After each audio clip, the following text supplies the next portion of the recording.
Hi, I'm Ron Moorhead, and you're listening to the Paranormal Zone.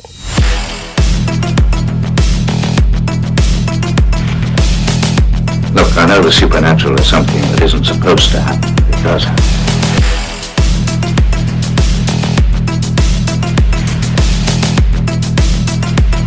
A ghostly apparition in the dark of night.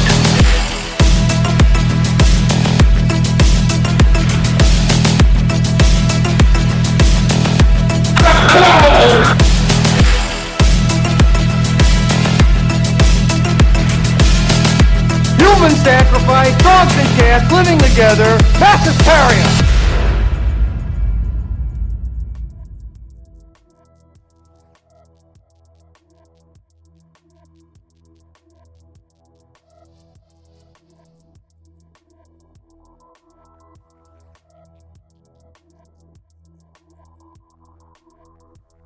Hey there, ponderers of the paranormal. You have found the Paranormally Zone, your place for all things paranormal, unexplained, odd, and mysterious, and of course, all of the good times in between. My name is Patrick Koffenberg, and I am responsible for this mess, and I am joined, as always, by my co-host with the ghost.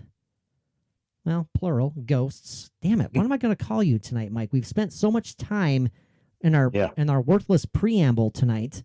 I failed to think of a name. Okay, so, and I am joined, as always, by my co-host with the ghosts, the vivacious Mike Carbno. Vivacious. Now, you snickered a bit. You didn't like that one? Or what is your definition of vivacious? Well, let's see here. You are full of life. You are energetic. You are what? You remember our trip to the Viking Hill in Fort Ransom? I do. Walking across just almost flat land. Well, let's see. I was tripping on small blades of grass.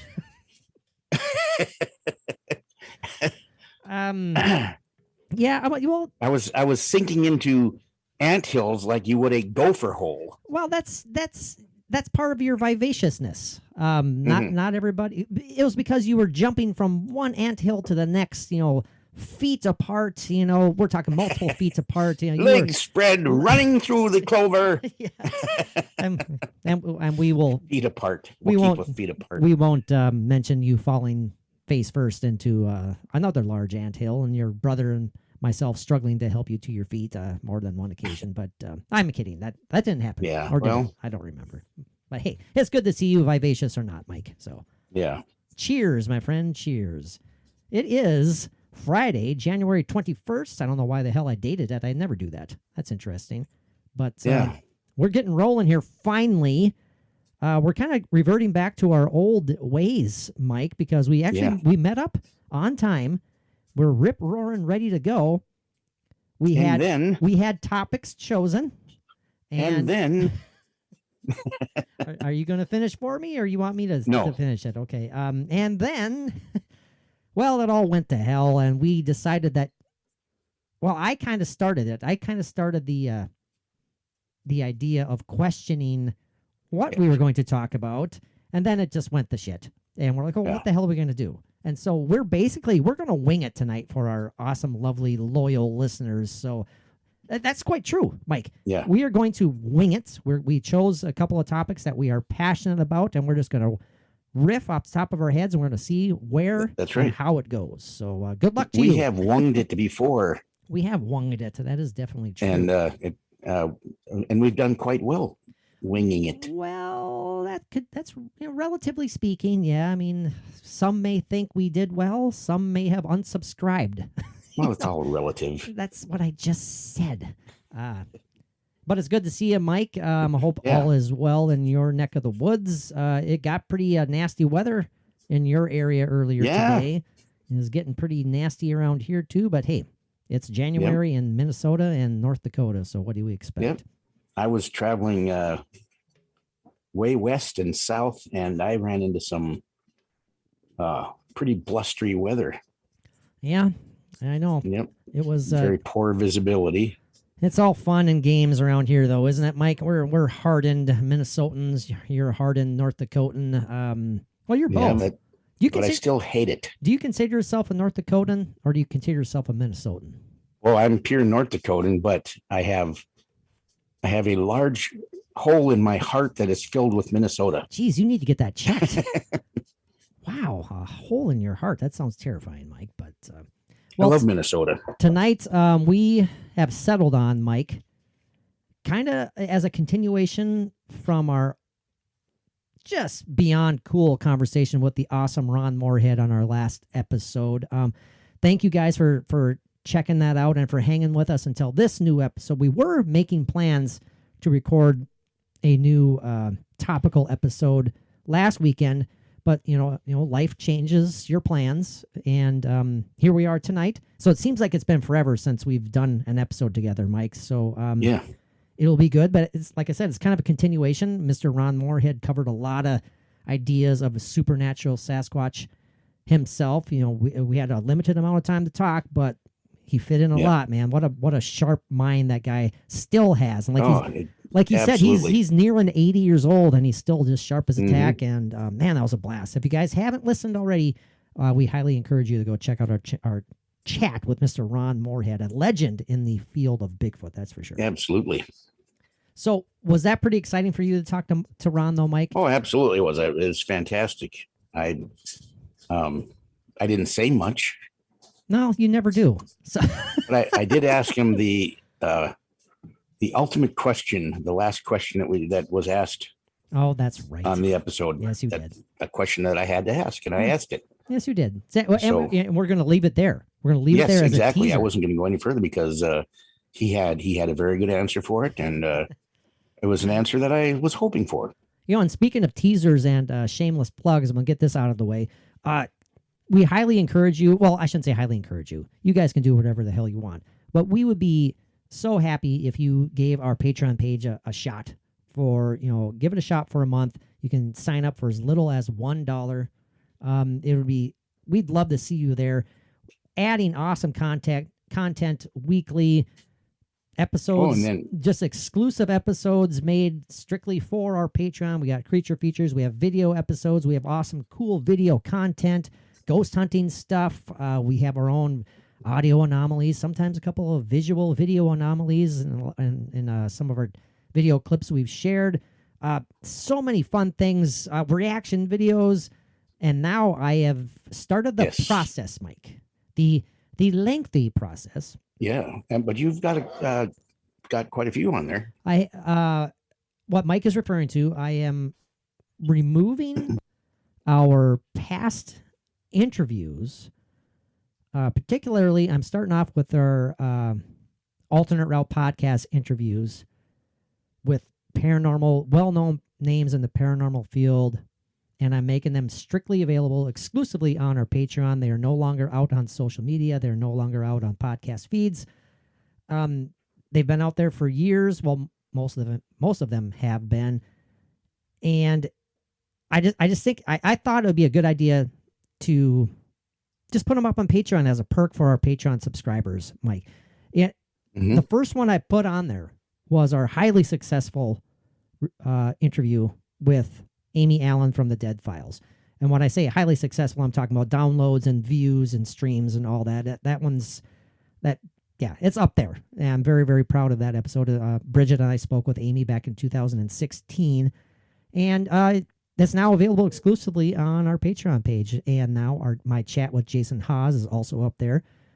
Bridget and I, our chat with Andrea Perrin from The Conjuring fame is now up there. And our interview from way back in 2014 with the awesome, lovely, and talented Aaron Ryder from Destination Truth and UFO Hunters is now available exclusively on our Patreon page, and that's just the beginning. So all those interviews are going to be going bye-bye on all other formats, and the only place you can find them are on our Patreon page, Mike. So look forward to you should get the chip on there. That's why I'm just going to say that, Mike. I was going to say some names included.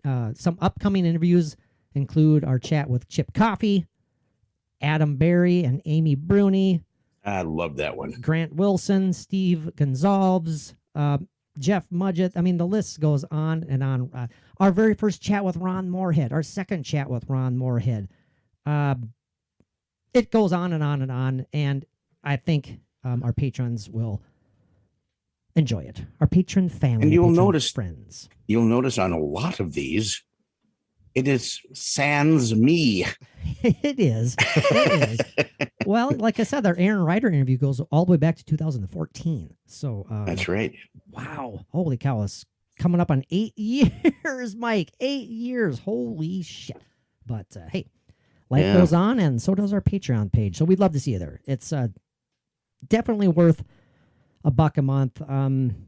That's all I can say about that. So enough of the shameless self promotion. We'd love to see you at But Patreon. don't be afraid to do $5 a month if you are so inclined. Shit, yeah, $10 a month, whatever the hell you want to do. That's great with us. Yeah. You know, if you sign up for $5 a month instead of getting free artwork from me, which is a perk, by the way, you sign up for $5 a month for 3 months, you will have your choosing of art prints from my drawings and paintings, and we need to get some of Mike's copies up there too. I'm still waiting for yours, my friend.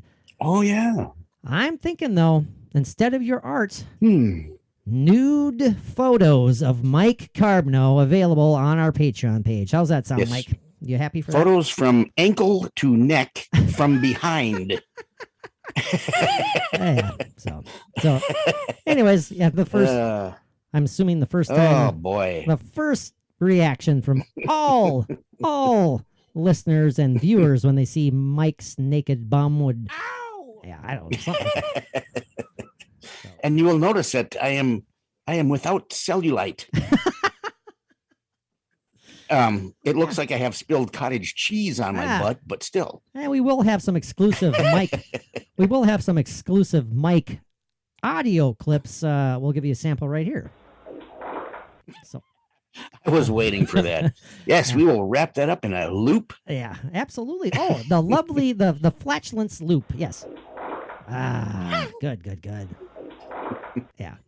Believe it or not, And that as a is- bonus, Oh, along sorry. with that clip, we will send you a small towel. Right. Perfect. Yeah. Believe it or not, that is a that's that this right here. If you're new to the show, this clip right here, that goes back to Enough. that goes back to 2007, 2008. Mike and I doing some investigating, paranormal investigating at his very haunted abode at that time, and Mike must have ate a lot of beans that day, because that's actually this again right here was picked up on the recorder, and somehow that is it was Mike's flatulence, and the whole clip is available out there. I'll have to post the whole clip. It on wasn't there too. beans though. I had spaghetti earlier, and I Oh, think shit. I had And you lost it too. The spaghetti sauce had mushrooms that have turned. God. Blech, So- blech, blech. Uh, All right, Mike. Well, anyways, we're Anyway. we're 12 minutes into it, so let's dive into supernatural Sasquatch. all right. Yeah, sorry. What a good segue right there. Flatulence is supernatural. Well, I guess those could be connected. So. Hmm. The first thing I want to throw out there, Mike, is the idea, and again, we've talked about this several times, but the idea, the notion of Sasquatch being an interdimensional being. Mhm. Let's talk about this briefly, because I have several other things that we need to get to dive into here. What do you think about? What are your opinions on the chances of that being a legit possibility, Mike? Interdimensional being. Oh, absolutely. We covered that a little bit with Mr. Moorhead. But I think it's totally possible. I mean, any explanation is as good as another. Because they're all theories at this point. We don't know, but the way they can disappear, and like there's been instances of where people would say they've basically seen like a light, like a doorway opening up, and they're gone. It's very possible. like a portal. Like a portal. Yeah. These witnesses have also claimed to have seen orbs of light, which Ron talked about as well, Mhm. in connection with prior to or after their interactions or sightings of Bigfoot Yeah. / Sasquatch. And as you kind of hinted at, Mike, it goes a long way in explaining why there's no physical evidence of these creatures. Sure. It goes a long way in explaining why we don't have any, what a lot of people think is no credible photographic evidence, no credible video evidence, which we disagree with. I mean, the Patterson-Gimlin film, come on. Right. How about that for example there, Mike? What's going on if we're in agreement that Sasquatch is or can be an interdimensional being? What's going on in the Patterson-Gimlin film right there? Is that... was it perfect timing? Happenstance? Your chance of perfect timing. And was, okay. I guess you kind of answered my question before I finished it there. And that is if it's an interdimensional being where it didn't have the time to open up a portal or whatever. But it was, in the way it looked in the film, it was going kind of fast, hurrying along like it was trying to leave the area, and it did look over its shoulder. Mm-hmm. So it's not like she did not know that there were humans there. Right. She sensed she was being watched, or, I mean, who knows? I mean, we can only assume that Bob Gimlin and Roger Patterson were being fairly silent as they could be on horseback. Horses, right. I guarantee it that whatever the Bigfoot was, she knew they were there. And again, though, that is just such perfect coincidental timing. If we're going with both ideas here, Mike, if we're accepting the Patterson film as legit, and we're accepting the notion of Bigfoot being interdimensional as legit. Mm-hmm. That is, wow. To me, again, how perfect timing, how coincidental of timing could that be? You couldn't ask for anything more if we're believing both sides. Right. It could be maybe she got caught at the wrong time, and she had to get out of sight to open up that portal to pass through. So that wouldn't have been filmed. I mean, if she knew that she was being filmed, or even just to not have two witnesses of, seeing that happen. No, you said, Mike, like opening up that portal, like she was opening up the portal. Let's talk about that for a second. So would an interdimensional being open up their own portals, or are they simply finding portals? Or they know where they're at. They know where they're at, or they have a capability of going. I mean, we don't know, Mike. We're talking about dimensions that don't exist to us, essentially. Right. We're not capable of knowing of their, or finding them, I should say. Well, maybe we are. We haven't, discovered that talent yet. So maybe they're so advanced that all they need to do is open a portal with their mind even. There you go. Yeah. Great, Mike. That's a perfect segue into something I want to talk about. The idea of telepathic Bigfoot. Oh, sure. I think telepathy is a supernatural ability. Would you agree with that, or no? Was that too strong of a term? I think it's a little bit of a mixture of. But it's what our minds can do so much that we don't have any thoughts of. I'm sure if we were trained or conditioned in that way to be able to make it work or do that ourselves. It's a good question. I don't have a immediate answer for it. Well, I think you're getting at, Mike, was that we don't even know truly what our minds are capable of doing. Absolutely. And I think that's very true. And so who knows, maybe we are very capable of telepathy. We definitely have heard of several cases, several accounts of alleged telepathic communication between humans. Humans and animals, for gosh sakes. We've heard about, stuff like that. There have been supposed training sessions from military agents, Mike. The major ed dames with like remote viewing and things like that. Remote viewing, the men who stare at goats, for God's sakes. I mean, my gosh. It's definitely a possibility. I think it's a talent that we all have, but it's just a matter of unlocking that. As you said, Mike, training, meditating. The right training, the meditation, and the right amount of peyote. Well, that helps too. It absolutely helps. Like Lou Diamond Phil Young Guns. Oh, It you opens said, up it opens up the spirit world. Yeah, good old Lou Diamond Phillips. What was his name on Young Guns again? Chavez. Chavez. Chavez. That's right. That's right. Oh, great movies. Great movies. I was an 80s kid, so I loved Young Guns. I love that movie. A lot of it factual to the Billy the Kid story and the Regulators and John Tunstall. It is actually, it's dramatized, but it does do a pretty good job of sticking to the supposed truth of. I have a book that was actually written by Pat Garrett, and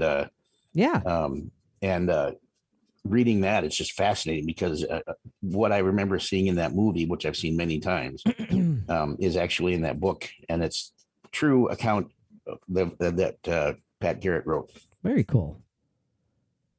Well, Mike, let's talk about Bigfoot as a telepathic being. Okay. Now, it has been written and recorded that the supposed earliest acknowledgement of telepathy from Bigfoot comes from Native Americans. That's what we're told. That's what we've read. Some Native American tribes have claimed to have both seen this wild man, but have also spoken with him. Walked amongst them. Walked among them, I guess, I'm not sure. Have spoke with him with supernatural powers. And by supernatural, we're talking about telepathy here. Now, I'm going to read a little bit. This is from wakingbear.org. It says here that various Northwestern tribes professed that these mystery creatures / Bigfoot actually went as far as killing with hypnotism by quote unquote throwing their voices. The Sasquatch creatures could turn their voices into human voices within the mind. Now it says, although these tribes did not fare well with Bigfoot, others have had contrasting opinions of them. Yeah, so this particular tribe that claiming that Bigfoot was killing via hypnotism, that's fairly terrifying. Holy cow. Yeah, absolutely. But that's I'm glad that I read that though, because that we need to talk about both essentially like the yin and the yang of the supernatural idea here. If their spirituality is purely good, there has to be an aspect of it. There has to be the opposite of it as well. There has to be an evil / I'm going to use the term demonic Bigfoot here. That's interesting. We're going to open up a whole nother can of worms with that one. Now it says here as recently as 2007. So this is an older article. It's a long time ago. Husband and wife named Donnie and Lynn had an interview with Mysterious Universe where they discussed their own telepathic communication with Bigfoot. The couple had been trekking through Quachita National Forest Park when they came upon an ape-like creature. The beast was large, bulky, and hairy. It looked like Mike. Sorry. I'm about the least hairiest people you'd ever come across. Said it had brown fur with hints of white. I am the quintessential naked ape. He is. He's the Norwegian naked ape. The bulging, beastly, naked Norwegian ape. Let's see here. The couple were immediately frightened until they heard, now get this, they claimed that they both heard a kind, feminine voice speaking within their head. They claim that they heard the words, "Do not be afraid. You will not be harmed. Do not come closer." Now, stop looking at my pendulous breasts. Right, exactly. I am offended. This statement supports a claim that Bigfoot mimics the human voice, but contrary to the previous, the prior tribe story of killing with hypnotism, this couple had a very essentially pleasant experience, and not a very their view of this creature was not violent at all. This is one of many incidents where people claim to have spoken with Bigfoot telepathically, Mike.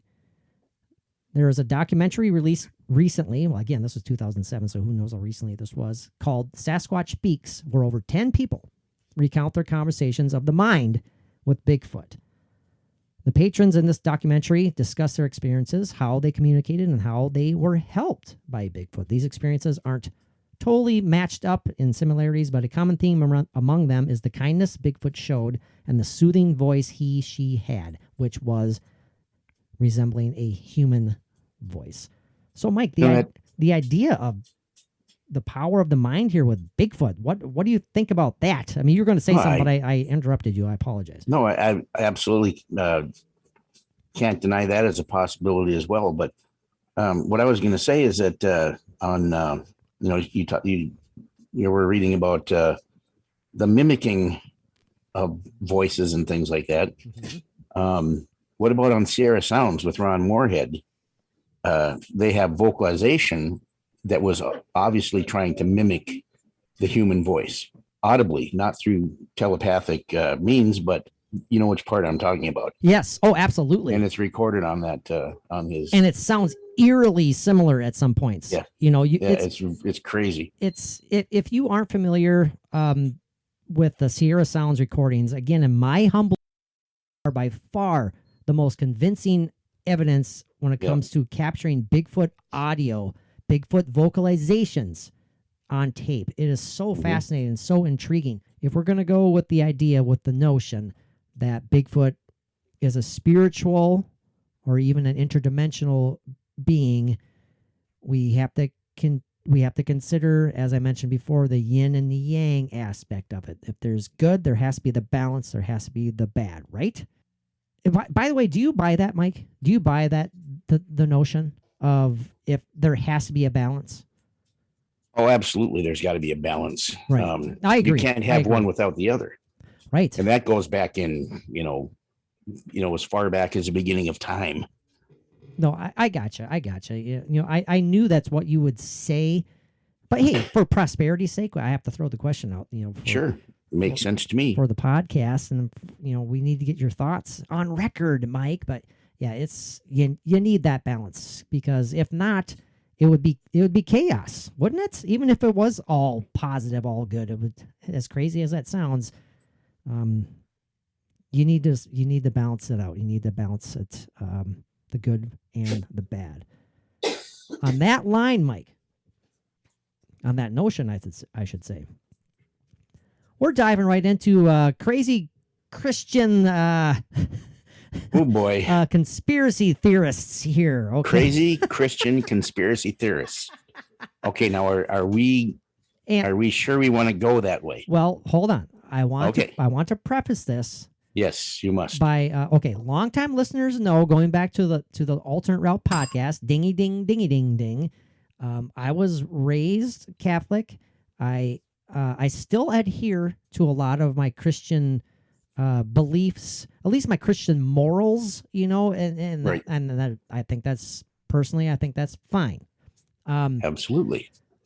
Are there some aspects of it that I find absolutely hard to believe? Of course, but if you are out there and you consider, well, how can I say this delicately? You can't deny the message of Jesus Christ. Can you, Mike? If you are a good person, you can't deny what he was saying. As far as it being positive. Right. Whoever and whatever Jesus Christ you don't have to believe. I'm not saying that. Absolutely. Even if he was just a man, and the teachings that he had, and his whole existence was for pure positivity and loving and compassion, and yeah, absolutely. Yeah, that's what I'm saying. Whether or not you buy into him being the Son of God, or you think it's a bunch of hogwash, I'm not saying that either way. I'm just saying the message is indisputable, and that's kind of what I'm clinging to in a lot of aspects of my life. Right. That being said, you know me, Mike. I'm a damn skeptic. I don't believe too many things, So I'm kind of taking this with a grain of salt, but we're doing this for a reason. Okay. Okay. Now this article is entitled what's going on? Is someone like spasming? Is that your dog or I'm sorry, I'm hearing things. Yep, everything's good. Okay. There was some I think there was some anomaly in Mary's there's an audio anomaly. Oh, I see. Okay, gotcha. She had to cough it up. Yeah, no, that's fine. That's fine. Let's see. This article is labeled titled, "Now Christian leaders are telling followers that Bigfoot is real, but spawned by the devil." Of course. Yeah. So I'll fly through this as quickly as I can.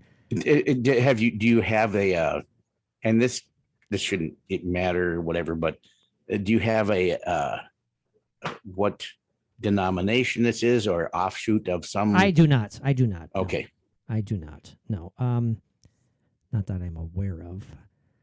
And it doesn't matter. It doesn't. Right. But the article goes as such. It says, former Family Research Council fellow Tim Daly was on Janet Mefford's Christian radio show where they discussed Bigfoot. And they both decided that the mythical creature was created by the devil. Satan? On the show, Mefford brought up the Bigfoot question, asking Daly how Christians should approach it. Daly made sure to note that unlike other paranormal sightings, Bigfoot is actually probably real.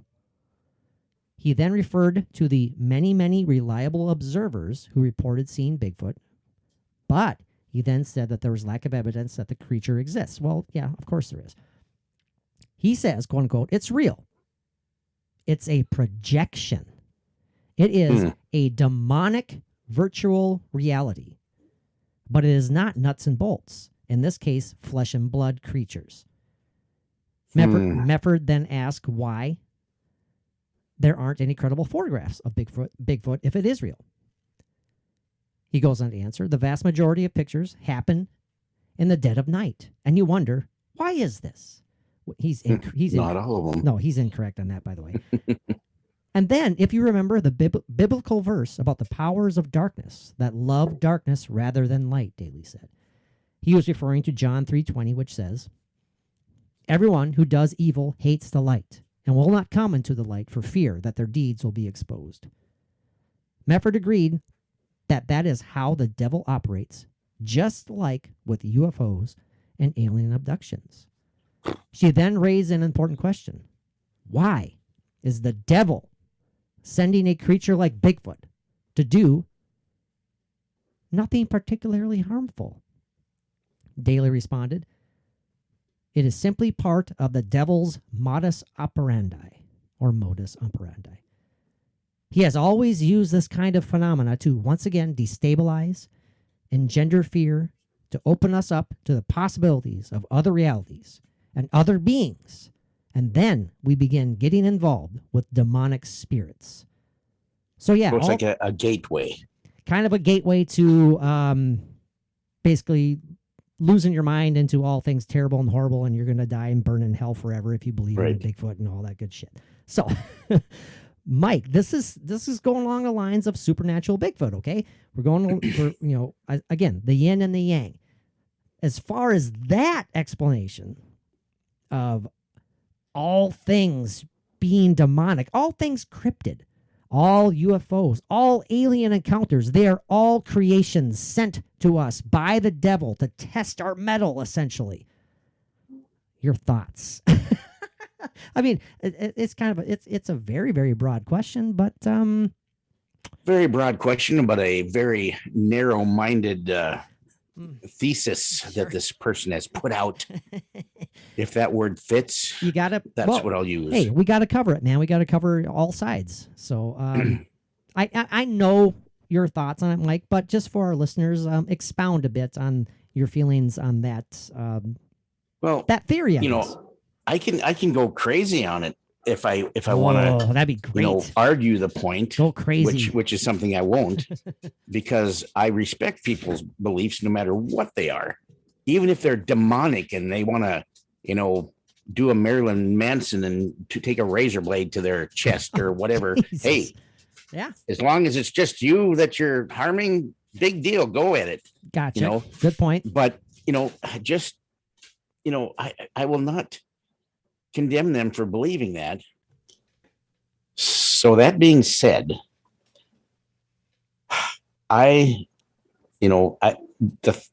what I'm seeing is just them, whoever they are, putting everything under one umbrella, whether it seems good, whether it seems evil. They have an excuse for these supernatural things being manifesting as good, but they still have it as the gateway to evil. In my opinion, you can't do that. Is it Is it too simplistic? Yes, that's a very good way to put it. It's very simplistic for whoever they are to, if you said, okay, what about these wonderful angelic beings that come and visit you, or a Bigfoot that comes and helps you if you're lost in the woods, possibly, that's not good. That's not a positive thing, but that's just them trying to suck you into evil. Well, that doesn't make sense to me. It doesn't make sense. Even like the very brief example we had earlier tonight with that married couple who were hiking, and they came across that, the Bigfoot essentially, and it spoke to them telepathically and said, do not fear me. Everything is good, but do not approach any closer. Kind of a gentle warning for whatever reason. I don't know exactly what that warning would have been all about, but it's like you said, Mike, it's putting it under too much of a simplistic umbrella. Exactly. And it's too black and white for my tastes. I know it's too black and white for your tastes. Mm-hmm. And again, Mike, as you said, we're not holding anything against anybody for their beliefs. Absolutely not. More power to you. We're simply disagreeing with that notion. I think it's too simplistic, and it's taken the easy way out. It's almost like they're afraid to look at anything different. So and however they want to interpret what they read as, how they profess whatever they believe. I mean, you and I don't take everything paranormal and say, well, everything is paranormal is good. Sure. We don't put the paranormal into one umbrella. There's good, there's bad, there's evil in paranormal. There's pure positive, loving compassion in paranormal. Right. Just keep an open mind and a little more open mind. I was going to say a little more broad, broaden your mind a little bit, but then that sounded too negative to me as well. It's like, and we're not saying that they're limited in their capabilities, but they're choosing to be limited. Exactly. That's very true. And what makes them comfortable, I should say. And now I'm saying they as well. And they sound so negative as well. We don't, they is okay because we don't want to, focus on or target any specific belief or religion or anything like that. So no, I agree. Yeah, I agree. Good point, Mike. Good point. I enjoy that.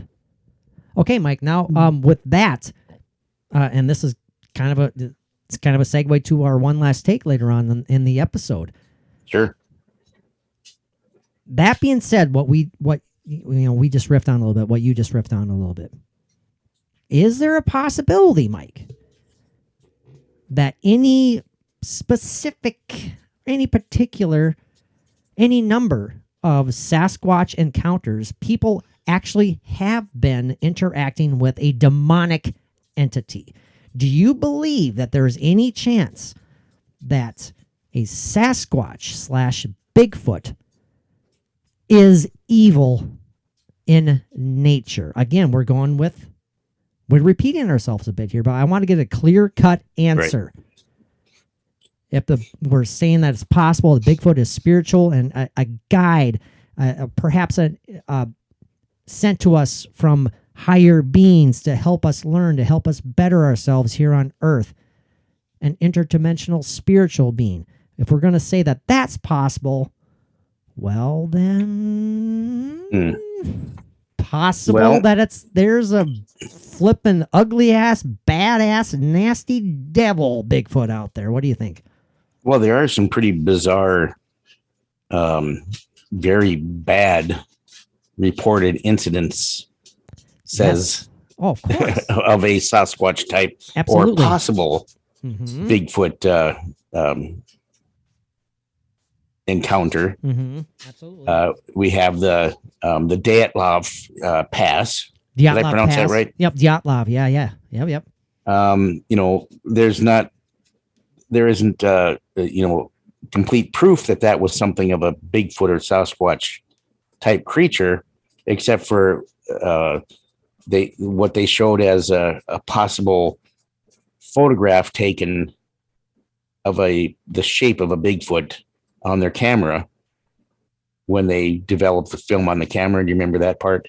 Well, I'm also thinking of, was there not also the damage from, I might be butchering this as well, no pun intended, but there was damage on the outside of their tents that made it, no, on the inside of their tents. On the inside out, yeah. Which, they were terrified. They were trying to get out of their tents by something was forcing this group of people into an utter state of terror where they needed to get out of there. And like you said, Mike, there's several theories out there. One of them is that unfortunately Sasquatch is involved. A bad, nasty Sasquatch. Aliens as well. I mean, oh my gosh. When you think about that, though, okay, the tents that they were in weren't a large structure. They weren't large tents, from what I could tell by the wreckage of the tent. Mm-hmm. So if it was something from the inside out, would it have to have been something inside the tent, or is it something that broke through and got into the tent? Mm-hmm. My theory on that is, that it wasn't a Bigfoot. You're talking about your theory specifically on Dyatlov Pass. Exactly. Okay. Because of, the instance of, something from the inside that made them leave the tent, without shoes, without, their coats. Yep. In that extreme cold. That was panic. Exactly. I mean, what I think that was, or in my opinion, I would have to say, is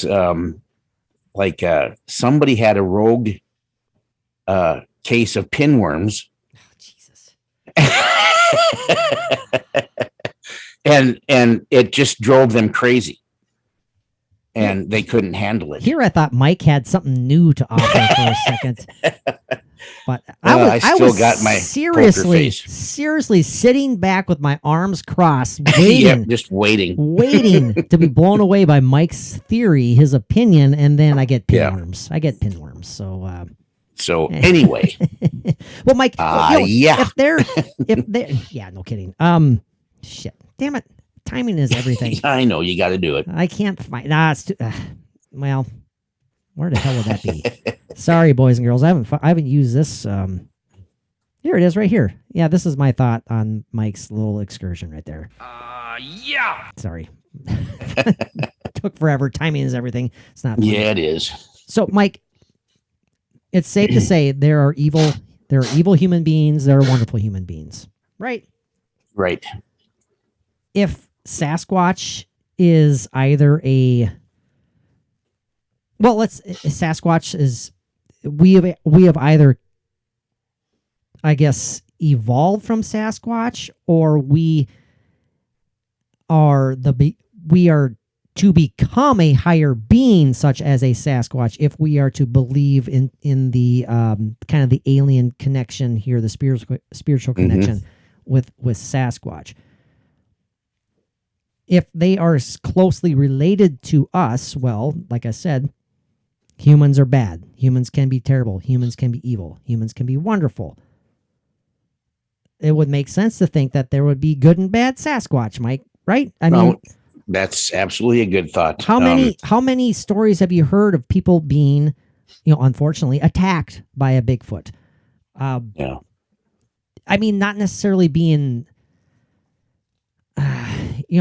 not necessarily being murdered by, but definitely harassed, definitely terrified, physically harmed, maybe. But where do you draw that line there? Where do we as observers and people who are interested in this if occasions like this actually have occurred? Are these Sasquatch, simply for lack of a better term, being assholes? Or are they being defensive and feeling like we are intruding on their territory and being protective of themselves? That's exactly what I was going to say. It could be a territorial thing. And this was the Dyatlov Pass incident was in Russia, correct? Yes, you are correct, Mike. So there are different areas that have different types of Sasquatch or Bigfoot or Yeti, that they're related, but some are more violent than the other. Like the North American Bigfoot, the more benign, not an issue. Mm-hmm.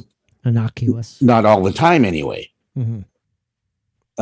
There are some instances that have been pretty frightening, but so the Yeti, the Himalayan Yeti, is supposed to be more violent, more aggressive, from what I understand or what I've read. Mm-hmm. What about there being a Russian or a type of or a species that's really bad? I mean, you would think that there would have been more cases than just this one, but it's such a remote area that this would have been, that one time in how many times of, how often is there a bunch of people that are out there camping or out there in tents in this, desolate, Arctic type area. When there is somebody out there like them, like these young people that were out there, they, this whatever species of Bigfoot or cousin to a Bigfoot came across them, very territorial, and did what it did. I know there's different theories about what happened that don't even include a Bigfoot. No, that's right. But, we're just talking about that theory that we, talking about Bigfoot. But, and also, what about in Alaska? That, the Alaskan killer Bigfoot that Ron Moorhead was a part of for, the TV series. Mm-hmm. Killing and dismembering and tearing apart humans. Yeah. The people were shooting at it and trying to kill it. Was it just a defensive, act that the Bigfoot was doing, or was it aggressive and just, being a rogue killer? That's the thing. We don't know. And that's the thing. That's it. Yeah. There's could be different species, different cousins to the North American Bigfoot that are not benign. It's, but then again, it's all theory. We don't know. No, absolutely not. And it's unfortunately it's something that we probably will never have a perfect answer to. Unless we experience it ourselves. And, I don't necessarily want to experience a violent, angry Bigfoot throwing rocks at me, or but as long as, or worse, as long as every generation has its own Ron Moorhead or Jeff Meldrum, oh God, and we might get closer to these things. I read, Mike. I read earlier today, believe it or not, and I am paraphrasing here because I'm not going to look it up, and I'm not going to give this guy the the honor of being mentioned on this prolific podcast, The Paranormal Zone. But a gentleman made the rounds on the news fairly recently, claiming that he was sexually assaulted by a female Sasquatch. And that was me. Oh, was it? Oh, and really? I liked it. Oh gosh, well, I liked it. Yeah. So it's kidding. Again, we've talked about stories such as this and how it just drives us up the wall because it just absolutely rips away any shred of credibility that that people who are interested in this field are striving for. and it gets mocked. It just gets made fun of by the media, and I guess possibly the majority of people. Maybe I'm wrong on that one. Well, again, Mike, earlier today when we were thinking about a one last take on a totally different subject, particular a UFO encounter, and I watched a news clip of this Minnesota, this 1979 UFO encounter that supposedly took place, and the way that they introduced it, I wrote it down, Mike. I did. The broadcaster, and he's a local guy, and it just irritated me how smug he came across, because they're introducing the story, and without being able to quote it perfectly, he said that, well, as we know, most UFO sightings can be explained away as atmospheric phenomena, aircraft, or, let's just face it, too much whiskey. I'm not kidding. That's exactly what he said. Too much whiskey on the news. He needs to be abducted and probed. With a bottle of whiskey, an empty one. But here's your whiskey.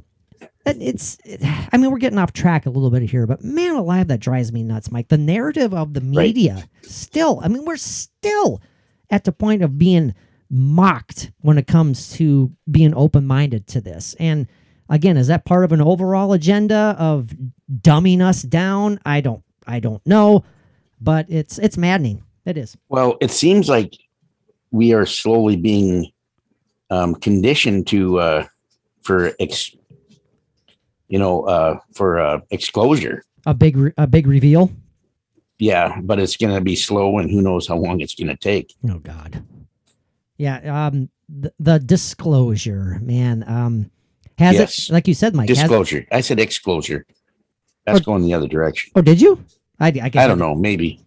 Maybe you did. I don't know. If I would have been 2 beers back, I would have remembered what I said. As far, do you think that we're going to be, if there is a slow but surely moving disclosure going on, Mike? Does that include supernatural Sasquatch? Does that include? I mean, aside from what the general public would consider the main aspect of disclosure, that being aliens and UFOs.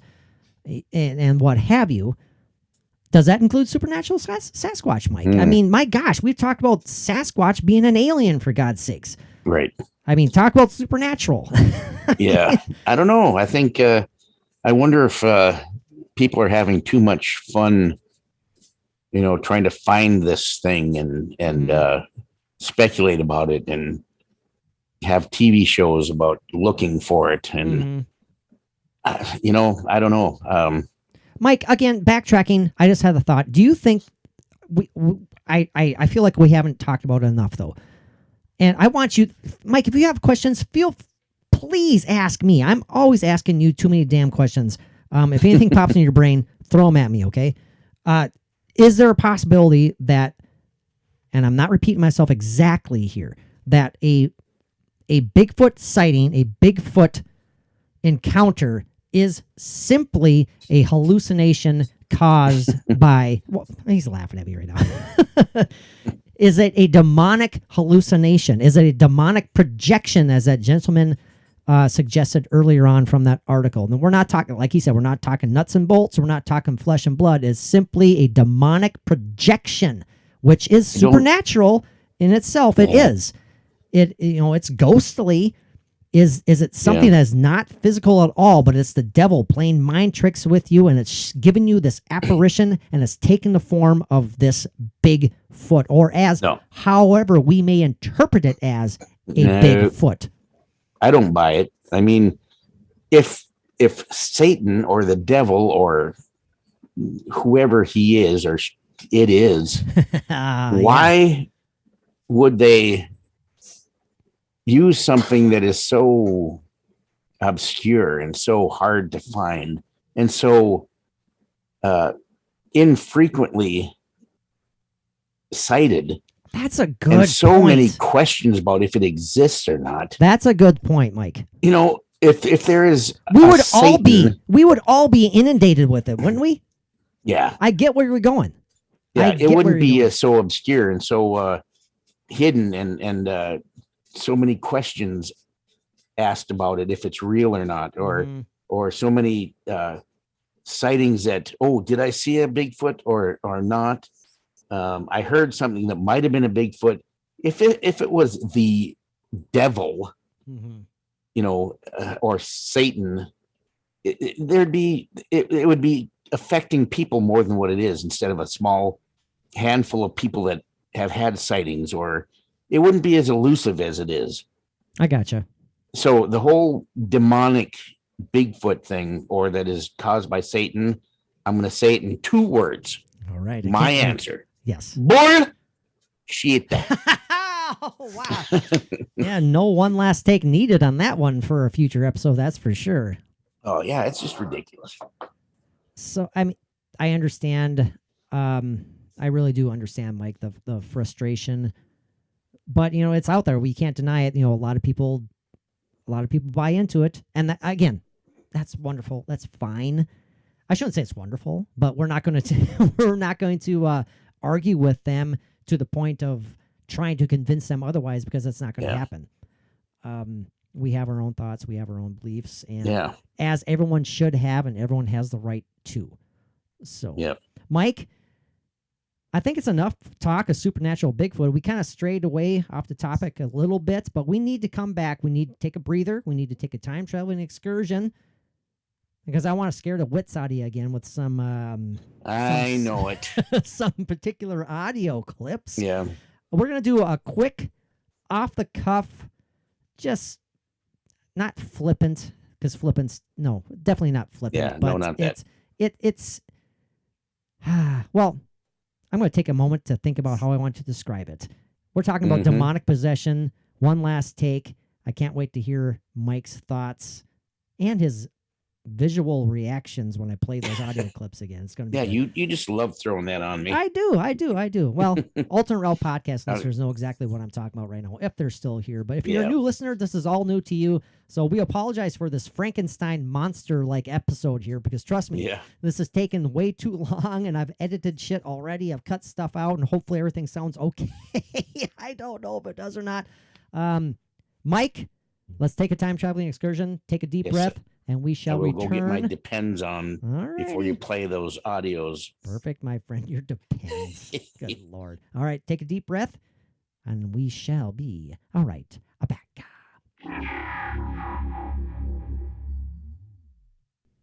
All right, we have successfully returned.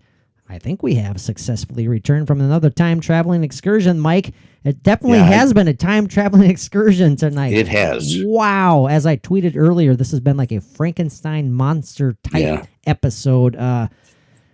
Hopefully when I edit it, it's all going to come across smoothly. The episode is not going to be released tonight. Not tonight on Friday, January 21st. It's going to have to wait till tomorrow. It doesn't matter for people listening in the future, because they don't give a shit when I was released. But Mike, let's dive right into it, man. One last take. This is where we're going to... I'm ready for this one. Demonic possession, Mike. Again, where's your dinghy bell? Where's your dinghy bell? No, it's always here with me. Okay. As longtime listeners know... Oh, you got to hold it closer. I barely heard that. You got to ding it. Really? Yeah, barely heard that damn thing. Still barely heard it. It might be the same type of phenomena went on with your spirit box. You can't hear it. You might have to put like your hand behind it or something, or put like a book behind it, or no, forget it. I can't hear it. Forget it. Okay. So anyways, as long any hoozle, as you say. As longtime listeners know, Mike and I have a very a very opinionated history when it comes to... And it's ongoing. Yes, when it comes to demons and devils and Satan and all that good stuff, and particularly when it comes to humans being possessed by demons. I'm sure a lot of people listening to our program right now are fans of Ghost Adventures. Mike and I are huge fans of Ghost Adventures, but we lightheartedly make fun of Zach Bagans because he thinks that yes. He thinks that everything basically that appears to him in a paranormal nature is demonic.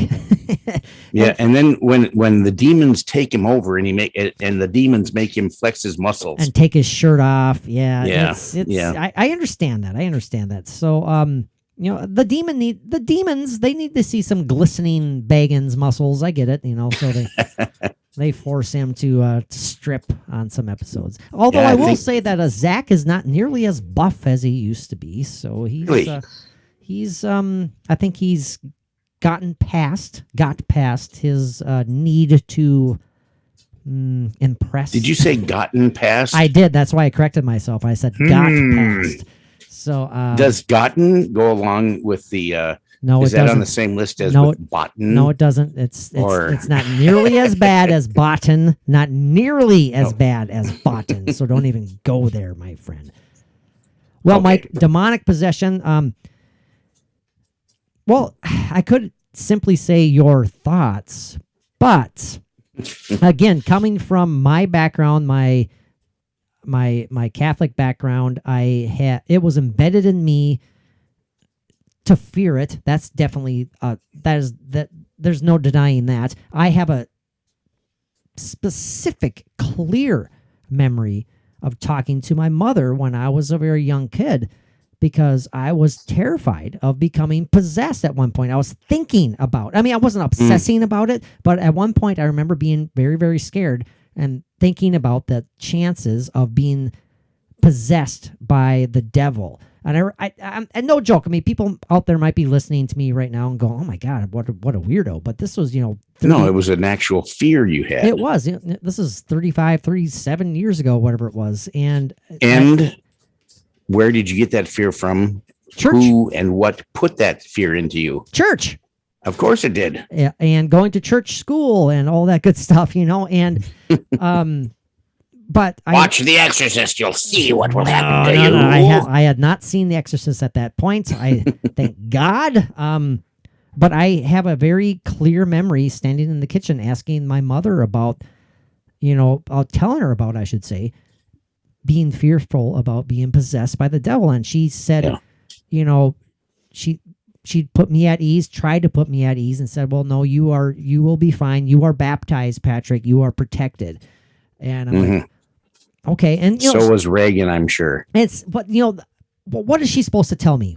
She's just trying to think of something to soothe me, and it worked. And I felt at ease. I was like, okay, I'm good. I'm good. Exactly. But anyways, the point is that was instilled in me as a very young kid. Yeah. And stuff like that is hard to get past. It really is. Right. And me, on the other hand. You, on the other hand, where do you come from? My mother thought I was possessed. Seriously. Have I told this? Must have told this story on an episode one time or another. Please retell the tale. Well, I was a young teenager, and my mother, she was a member of a certain religious faction, I guess, I don't know, that was very intense. And she thought that I was possessed. I've been an artist for many years, and my favorite colors for many years and is to this day black and red. I just love that combination. I love what you can do with it. But to her, that was demonic. But it's I can see that, Mike. But you know what? As an artist, I do. From an artistic point of view, black and red is dramatic, and it's emotional. I love it. It's great. I love it. I absolutely love it. So she invited me along with one of her, I don't know, it was on a weeknight. It was the church was actually a rented out, empty, old store in a strip mall, and they made it into a church. Okay. So she said, well, why don't you just come with your dad and I and just come with us, very innocent. And I thought, okay, I can make my mom happy, and I'll go ahead and do that. So we went, and I remember this like it was yesterday. I mean, I remember Dad parking the car in the parking lot and walking in, and we went and sat down, and everything was just, just fine. Went through the whatever service they had and listened to whatever. And when it was time to leave, we gathered our coats or whatever and walking out. And my mom said, "Oh, well, come over here for a minute." And I did. And all of a sudden there was men surrounding me. I was in the center of a circle of men, which was scary enough to begin with. And they had me sit down on this chair For some as reason, they surrounded me. I just had a vision of the village people encircling you for some reason. I don't know why, but they had you sit down on the chair. Yeah. Yes. And all of a sudden they all put their hands on my head, and I had no idea what was going on. And they started saying things like, "Satan, leave this young man's body." Holy shit. Yes. We rebuke you in the name of Jesus. We rebuke you in the name of the Jesus. And how old were you again, Mike? Oh, I was sure 15, That's 16 right. at the most. 15-ish. Holy cow. But they were just like, I mean, they were giving me the works, and I was sitting there like, I didn't know what to do. I was just sitting there while they were doing this, and they started speaking in tongues, and then they were trying to get me to speak into tongues, which I couldn't do it. I was just sitting there. Who were these people, and where did they come were from? Like, probably some higher uppers in the church, whatever. I don't know. Higher uppers. And they just kept on yelling at Satan to leave my body. And how long did this go on? Oh, geez, too long. I don't know. I have no idea. How did it end? It ended where I think when they weren't getting me to speak in tongues, I think they finally came to the conclusion where, well, I think we're done here. I think we're done. Shit, really? And then they stopped and they backed up a little bit. And where was your mom? She was standing there like by them. I don't know where my dad was, because I don't think my dad would have been really hip to this whole thing. No. Wow. But my mom, yeah, she was pretty intense in her religious activities. All because of your artwork? All because of that's what I understood from at the time. Yeah. So were you just kind of indulging in like kind of fantasy type artwork, or was it? Oh, I was a huge Frank Frazetta fan. Okay. And still am. Sure. And of course, a teenage boy enjoying Frank Frazetta art. Well, yeah, that's nothing odd. Nothing odd at all. Absolutely not. But yeah, it didn't set well, I guess. But so they backed up and they were asking me, "How do you feel? How do you feel? How do you feel now?" And you're just like, I feel fine. I feel fine. How did that sincerely make you feel, though, Mike? I mean, were you just kind of like, were you kind of numb, kind of befuddled, or kind of confused? I was definitely befuddled and confused. I was never angry at my mother. I was just going to ask you that. Thank you for saying that, because I was going to ask you how that made you feel. I didn't feel bad or anger or anything. You've definitely never told me this personally or on the podcast, Mike. Really? Okay. Well, and I took it in stride. If you have, I've forgotten, so I apologize. Well, I don't think you would have forgotten that. No. But I took it in stride, let it go, and she seemed to be satisfied. What the hell? So, I don't know. Were you once... Okay, Mike, so were you once possessed by a demon, and therefore that is why you were so against the idea nowadays? No, I absolutely not. That is just so crazy. That is so Yeah, Crazy. it was something. And I think How were you not upset with your mom? You're such a good Oh, no. person for not being upset with your mom. I couldn't do that. I don't know. I just couldn't do it. And I know I'm not saying that as anything against your mother, because she obviously was concerned about you, and Absolutely. she was doing it out of love. And a lot of things were, she went through a lot of different religious things to try to figure out where she should be, and she went through a lot of different religions until I don't even know what she finished up with before she passed away, but I can't even remember. But I took it in stride, like I said. Yeah. And I think very early on and not long after that, I think I in my mind, I was realizing that, wow, this makes a hell of a story that I will be sharing at times. And, And here you are. Yeah. So, man. Yeah, so I'm clean. You are clear. This you talk about this house is clear. Mike is clear. So, yeah. Yeah. Wow. What a story. I guess I'm kind of speechless. I don't know how to react to that, Mike. But I can't believe that I've never told you that before. Again, maybe you have, and I'm just not recalling it. But I would think that I would remember that. That is so crazy, especially when it would have been such great fodder for the podcast. For a podcast, no kidding. Yeah. Man, it just had to be at the right time, and this was it, I guess. So as a good segue, Mike, demonic possession, do you think it's possible? We're talking legit biblical demonic possession, taking over a human's body. The soul, the spirit is being absolutely controlled by a demon. Yeah, well, you and I have battled this out for years.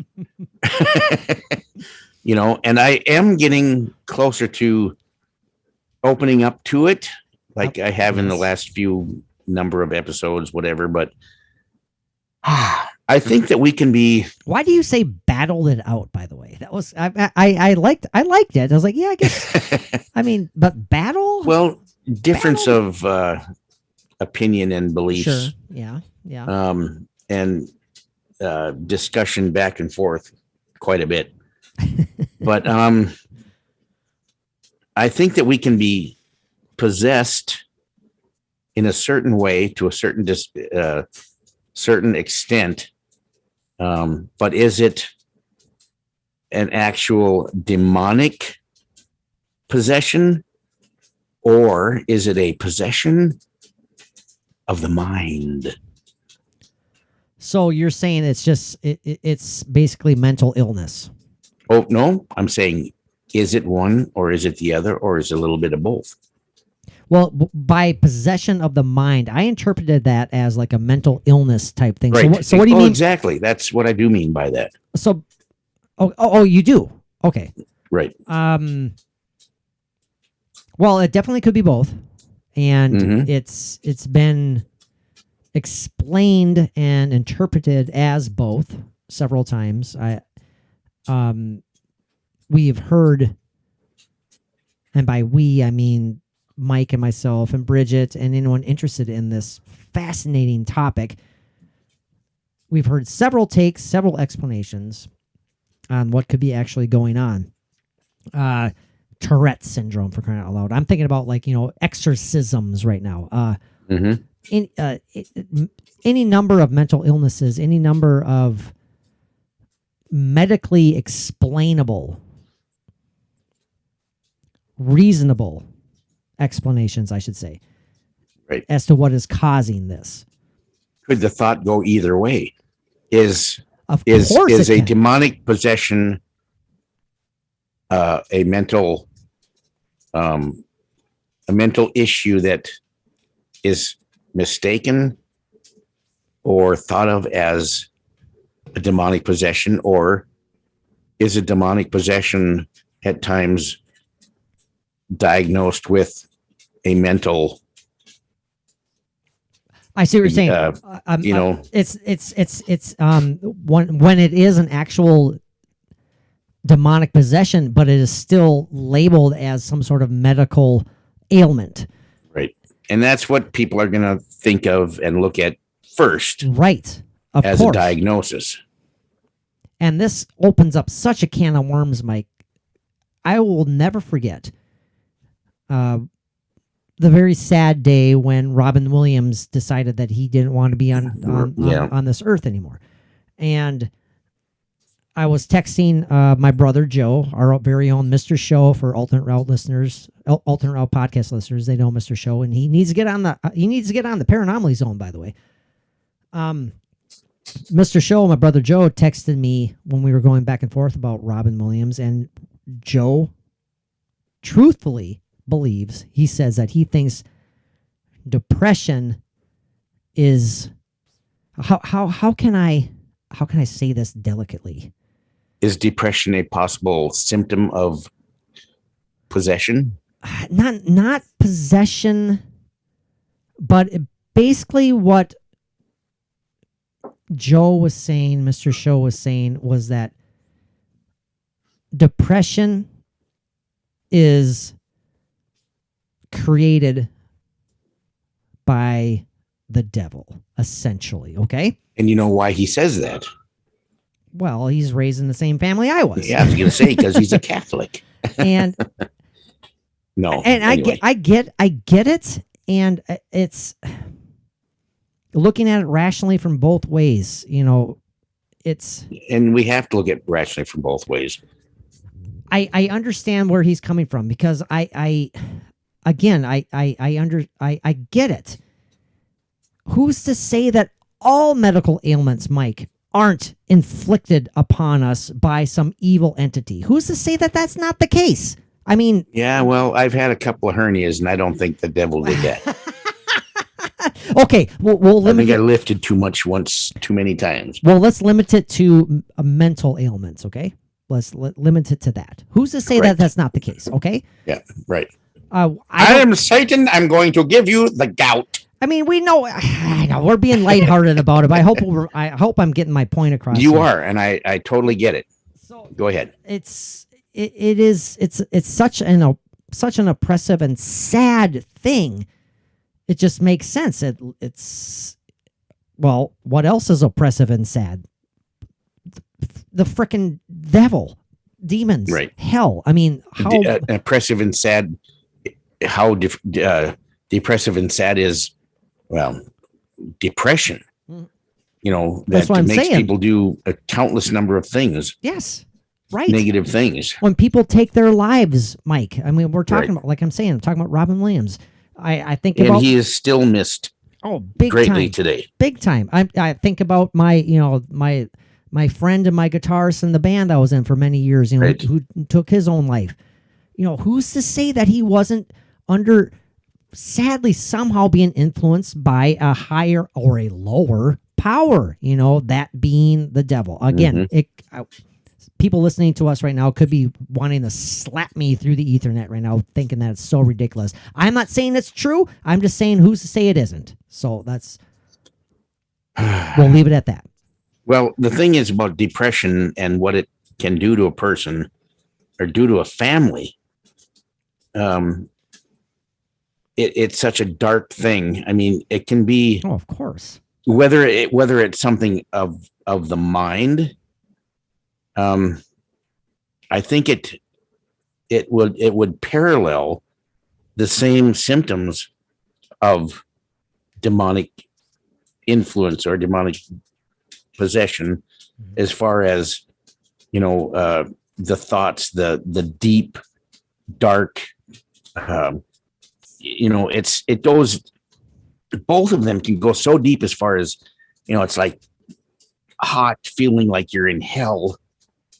A condition, depression, I'm sure can feel as bad as an actual demonic possession. I mean, yes. They're both so extreme and oppressive, and oppressive. Exactly. And that you just, whether it's of your mind or of Satan or the devil, it's like you could feel that hot burning, whether it's physical or mental, it could parallel each other. I mean, Right. and what is it? How do you decide whether it's, That's depression or demonic possession?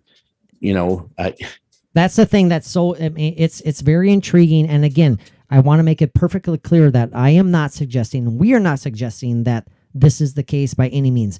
All we Right. are saying is like maybe perhaps there's a chance for that. Because I do not want someone out there listening to this podcast right now who may be suffering from depression themselves, Oh, and they don't absolutely.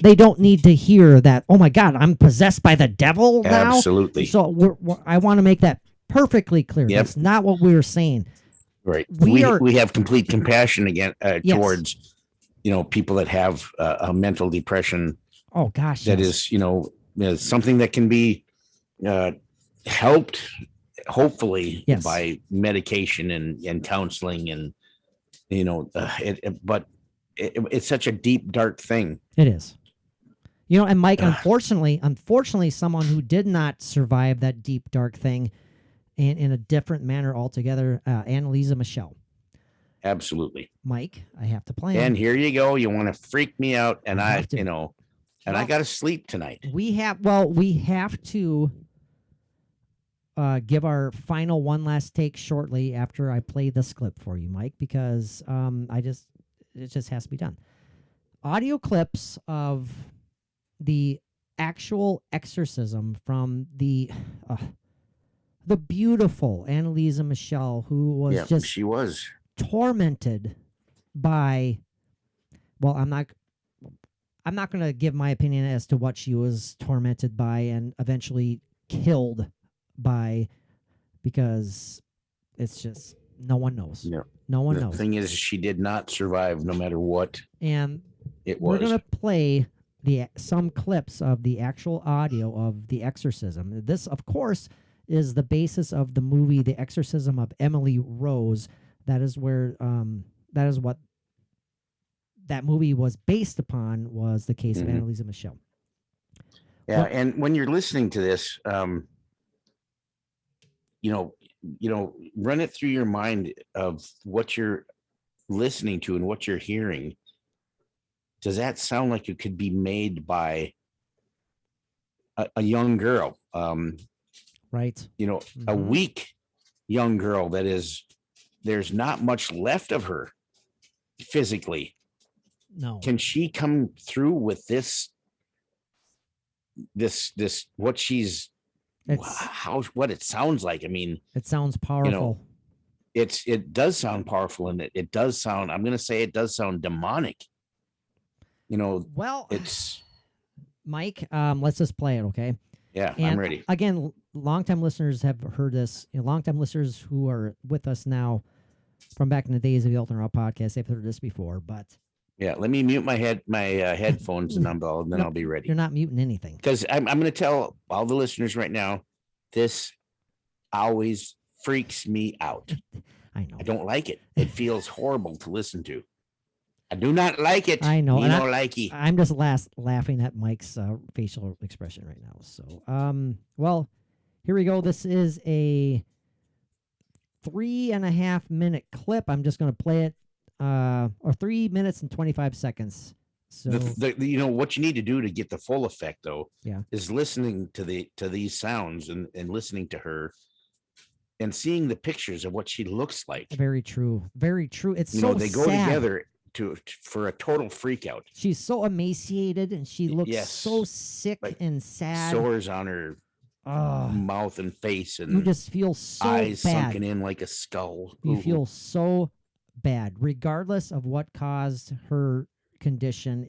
You just feel so terrible for her. Yeah. Well, here we go, Mike. So take a listen, everybody. Put your hands over your earbuds, your headphones, and here we go. Ja, ich will auch für die anderen leiden, damit die nicht wiederkommen und so. Aber dass die dann so schlimm ist und so grausam und so furchtbar, nee. Das denkt man leiden, das ist so leicht zu sagen, aber wenn es dann wirklich schlimm wird, da will man überhaupt nicht mehr, da will mein Kind schon.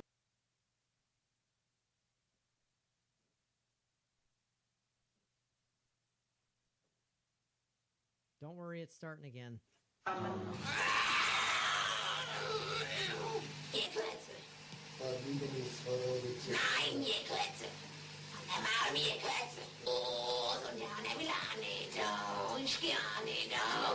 Sind wir schon 3? Wie. Was soll er schreien?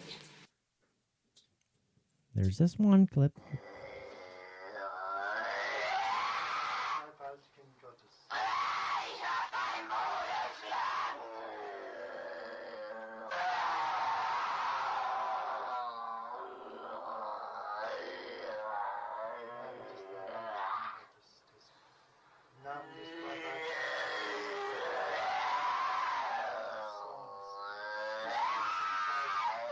God damn it. Terrifying.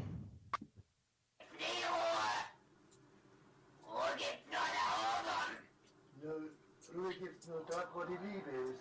Ja, bei uns gibt's nur Nur Hass. Ja, Und wo nur Hass ist, da gibt's keine Ruhe. nein.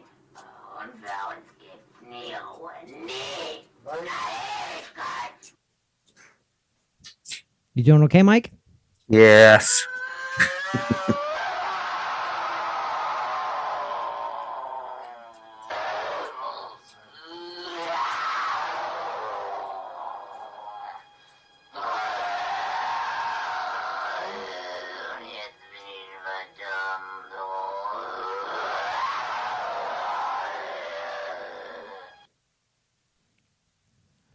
Minute and a half to go yet. Hold on. Die müssen in eigenen Seminaren ausgebildet werden. Die dürfen nicht auf die anderen Universitäten. Kapiert? klar. Ist da sonst noch etwas zu sagen? Oh, weil das, weil. Weil der Teufel größere Macht. Hold on. Mike.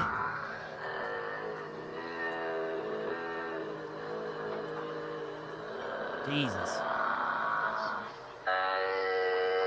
Im Namen deines seligen Jungfrau, im Namen Jesu, befehle ich dir auszufahren. Oh.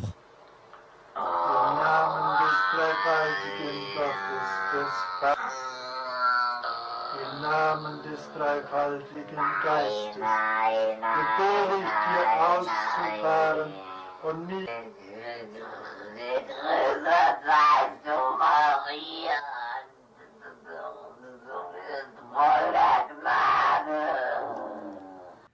Okay, it's done, Mike. Your thoughts. You know, my thoughts are Holy shit. she's not spitting out pea soup. She's spitting out bile and fire. Again, like you said, Mike, listen to her voice. Yeah. I've listened to this numerous times because I know you get a kick out of it. No, I do not get a kick out of it. I know that it bothers me okay. just as much as it bothers you, man. Trust me. So the thing is, I think with these recordings and this whole storyline of her, I'm not just listening to it with just my ears and just wondering about it. I'm hearing it, and I know that I'm hearing it empathically, and feeling it. I feel this. I feel it to a point where it's not fake. It's not her mind that's doing this. It's not a mental illness that's doing this. There's something, there's a power there that is there's something extremely intense, extremely powerful. What it is, I don't know, but I don't know exactly what it is, but it boils down to being evil, pure evil. Yeah, she's dead. I mean, she passed away, sadly, tragically. And you just listen to her. Listen the life to her was voice. Taken out of her. Yes. I mean, I just really suggest that people that aren't listeners that aren't familiar with this, look it up.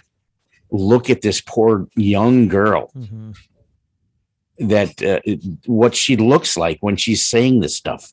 Yes. She doesn't even look human anymore. Something is going on. Something is there. I mean, we don't, again, we're not suggesting anything. We're not telling anybody what to believe or what, how they should think, because that's totally up to you. But I think there's a supernatural power going on there, Mike. There is definitely something supernatural to it. I will admit to that. And I am, as listeners know, I am always the skeptic. But again, when it comes to stuff like this, it just hits me in a way that other things don't. And I forgive me, Mike. It just does. It's the little Catholic boy in me. I get it. I was just going to say, you don't even have to be raised Catholic and very true. Go to whatever meetings you go to on Wednesday night or whatever it is, or something. Cataclysm, whatever. It was Saturday nights. CDC or whatever it is. Sunday mornings, Wednesday evenings, Thursdays every now and then. Yeah. Yeah, you go get put in that dark box with a screen between you and some guy that listens to all your... Forgive me, Lord, or forgive me, Father, for I have sinned. I have committed like 795 sins since my last confession. I touched myself in an unclean manner 3 times before sunrise. I know, and it's whatever, Mike. And I'm not making fun of Catholics. No, I get it. Confession was ridiculous. I hated it because it was just such a stupid ritual. No one meant what they were saying. I have vivid memories of sitting there, Mike. Like I said, you pulled a little thing behind. I knew which priest it was. There wasn't any secrecy there. It was like, I know you're my father. You're my priest, and I know who I'm talking to. And I'd say, like, forgive me, Father, for I have sinned. It's been like such and such months since my last confession.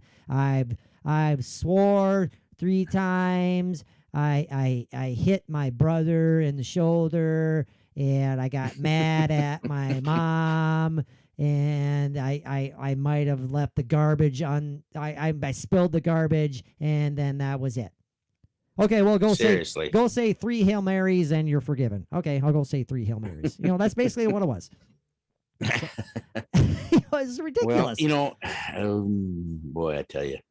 But anyways, I don't know. Yeah, without getting into that, something supernatural is going on when it comes to Annalisa Michelle there, and something sadly supernatural was going on, and we don't know what it was.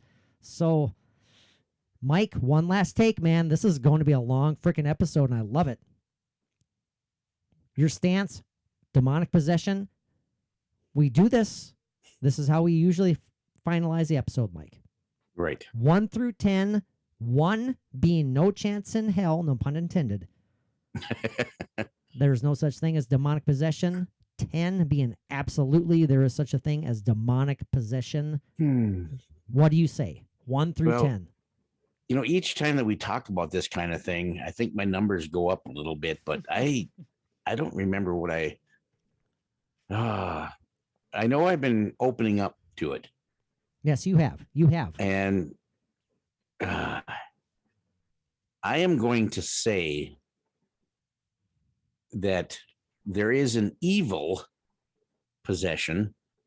Where that evil comes from, I'm not 100% sure. Oh, you're being kind of glib. I am. I'm kind of beating around the proverbial bush. A little bit. Okay. All right. But it's more than 50%. Jesus. Well, what's the number?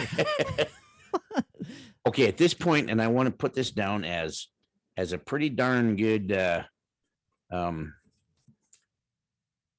it's an advancement for me. Right. I'm gonna say I can't wait. 70%. Holy cow. Yes. That is huge. That's saying a lot for me. That is huge for you, Mike. Yes. Now, are you doing that simply because it's been a long night tonight, or are you being sincere? No. You think about things. You think about where things come from, what things are, and the battle between good and evil. That evil comes from somewhere. It does. And I'm still trying to figure that out. That's why I'm at only at 70%. Well, I'm at 100. I know you are. Yes, you are. I wish I wasn't. I still get creeped out by the movie The Exorcist, and some people like. Yeah. Some particular fiance of mine, Bridget, she laughs at that movie because of the special effects and all that stuff, and I still get terrified by it just because it hits me in the right spots, you know. So, yeah, 10 out of 10 for me. I absolutely believe it, and it's Your mother looks at dirty magazines. wow. That creeped me out for a second, Mike. That was horrifying. Well, I didn't want to say what she actually said in the movie. No. Oh yeah. Man, you know, it's very similar to the another topic we need to tackle again, Mike. The Enfield poltergeist, that whole situation there, that with another young girl who's supposedly being spoken through, you know, with the entity spirit of a man who died in the basement, that died in the chair, you know, and her voice is so low and guttural. It's like, is she really capable of projecting that voice? Man. Mm-hmm. Makes you think. Well, Mike, man, this has been an awesome night. Yeah, it turned out pretty darn good for it was last minute. Literally last minute decision making, and a bunch of weird editing crap was going on, and we were kind of all over the place. But when it all comes to a head, I think this was a pretty darn decent episode. I hope our listeners appreciate it as well. Absolutely. It's going to be our longest one as Paranormal Zone. This is, I think, our first one that's going to be nearly 2 hours long, Mike. So that's cool. Well, that's cool. Now I'm going to be done. I'm going to have a snack. Yes. And every night for quite a while now, Mary and I have been streaming and binge watching Teresa Caputo. Oh, good golly. The Long Island Medium, and enjoying it quite a bit. Well, I'm happy for you. That's awesome. I'm very, very happy for you. So, thank you very much, everybody, for tuning in. We have some cool shit lined up for Patreons. I just swore. I'm sorry. Tons of stuff. And great guests coming. Great guests coming up on the podcast. That's no doubt. Next week, the SASQUATCHers, Mike. Thursday Looking forward to that. It was a pleasure meeting them at Perry Unity in Duluth, Minnesota. Absolutely. So, and now we get to talk to them on which I will say again, you weren't sure about going up and talking to them, and I said no, let's go. Well, just keep taking credit for it. Keep taking credit for it. It's not like it's not like I do anything else for the podcast, you know. So. I take credit where credit is due. Well, Mike, thank you very much, buddy. This has been a Frankenstein monster type episode, but it's going to turn out great. Until next time, what do our awesome listeners need to do? Let's see. Well, there's 3 things that could be done, and then I break it down to 2, and one is one thing, and the one is the other, and I go with peace out.